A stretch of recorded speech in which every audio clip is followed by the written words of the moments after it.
You're sitting in a dealership on a Saturday afternoon, and the finance manager slides a calculator across the desk toward you. Two numbers are circled in pen. One says $589 a month, the other says $743 a month. He looks at you with the expression of someone who has just done you an enormous personal favor, and your brain, exhausted from 3 hours of negotiating, does exactly what it was designed to do in that moment. It processes $589 as the smart choice, the responsible one, the win.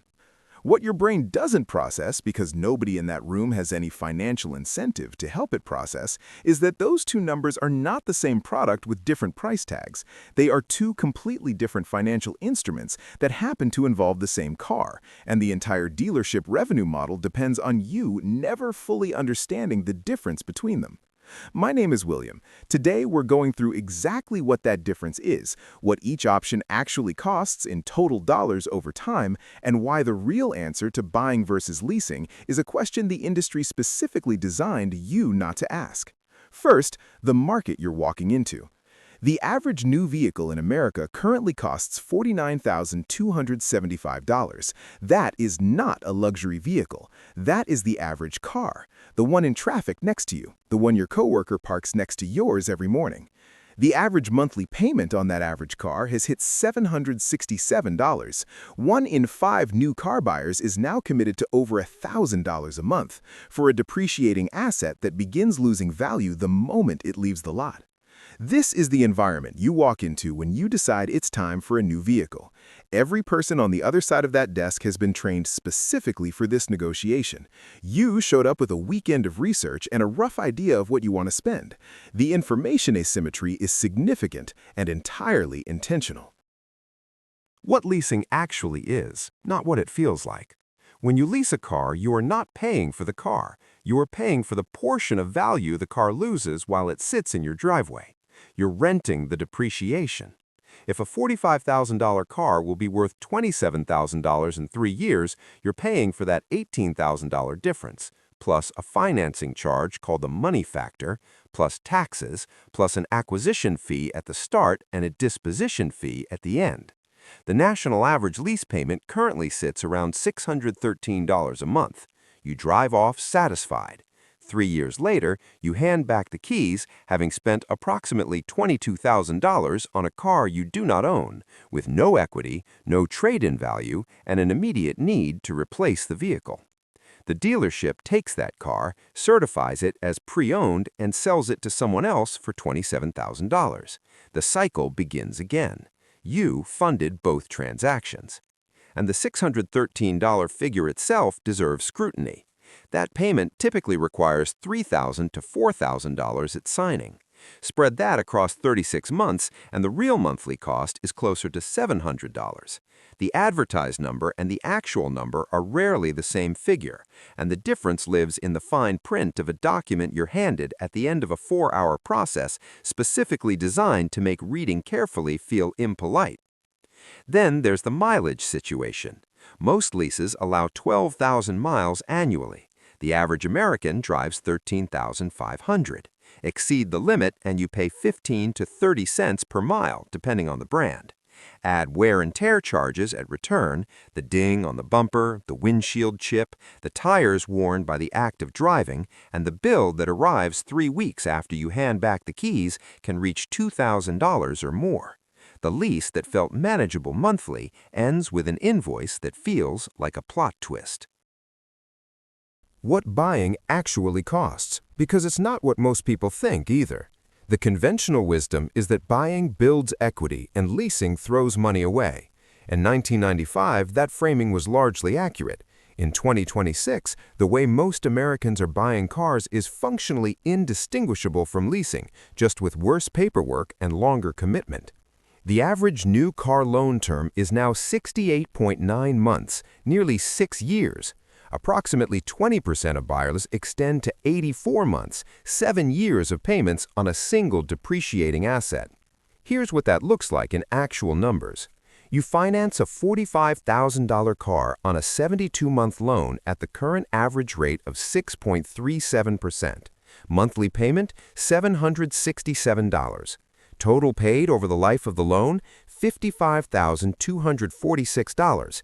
The interest alone is $10,000, money that bought you nothing except the permission to keep paying for the car. In the first 3 years of that loan, you pay nearly $7,700 in interest while the car simultaneously drops approximately 40% in value, which produces the condition now affecting nearly 1 in 3 Americans attempting to trade in: negative equity. You owe more than the car is worth. 29% of trade-ins in 2026 carry negative equity. The average amount underwater is $7,214, an all-time record. The standard industry solution is to roll that negative equity into the next loan, which means the buyer is financing $52,000 on a $45,000 car, then stretching to 84 months to make the payment fit. The hole gets deeper with each cycle, the treadmill gets faster, the exit disappears. The real question, which nobody in the dealership is asking, buying versus leasing, is not the right question. It's the question the industry wants you focused on, because while you're debating it, you're not asking the one that actually matters. How do I make the car the smallest possible financial drag on my life? The answer almost never involves a new car on a long loan or a lease that resets every 3 years. It almost always involves a vehicle 2 to 3 years old, purchased outright or on a short loan, and driven well past the point where anyone in the industry would prefer you upgrade. Here's why. A $45,000 new car loses 20 to 25% of its value in year 1. By year 3, depreciation has consumed roughly 40%. The person who buys that car new absorbs that loss.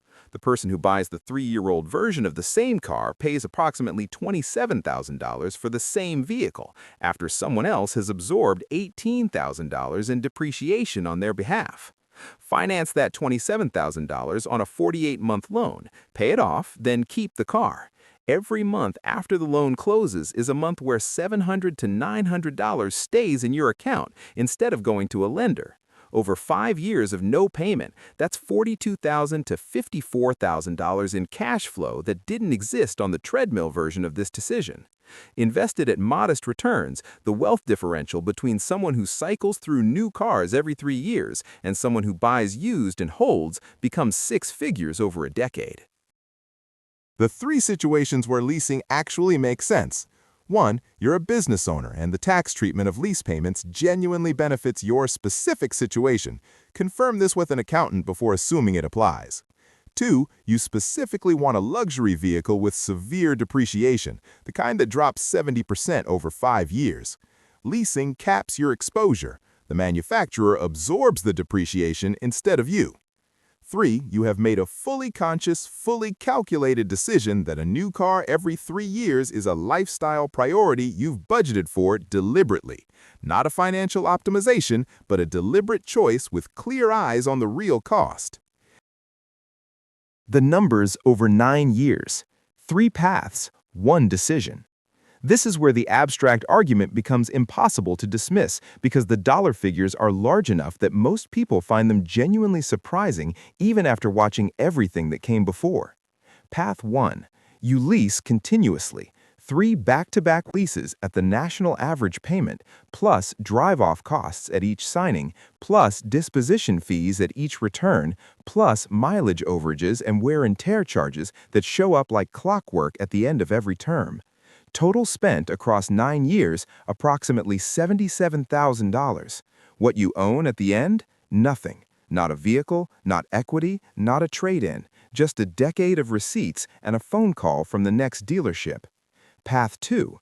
You buy a $45,000 new car on a 72-month loan, pay it off, then drive it for 3 additional years.